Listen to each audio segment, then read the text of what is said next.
ایک آدمی کا اپنا گھر ہے، خود کماتا ہے، خود اپنے فیصلے کرتا ہے، تو اس پر بھی ملک یا بادشاہ کا اطلاق کیا جاتا ہے۔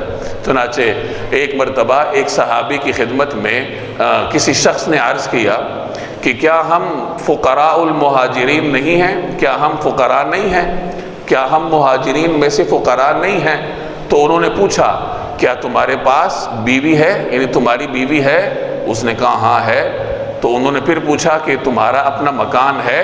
اس نے کہا کہ ہاں ہے۔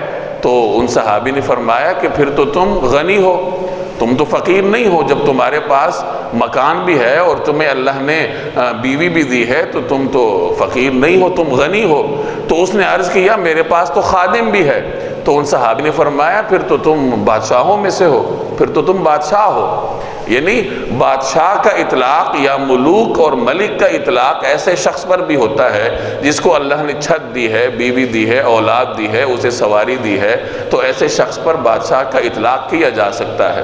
اور اسی کی تائید میں کچھ حضرات فرماتے ہیں کہ بنی اسرائیل کی یہ خاص اصطلاح تھی کہ بنی اسرائیل میں اگر کسی شخص کے پاس اپنا مکان ہے اور اس کی بیوی ہے اور وہ خود اپنے فیصلے کر سکتا ہے، اپنی سواری ہے اس کے پاس، تو اس شخص کے اوپر ملک کا اطلاق کیا جاتا تھا کہ یہ شخص تو بادشاہ ہے۔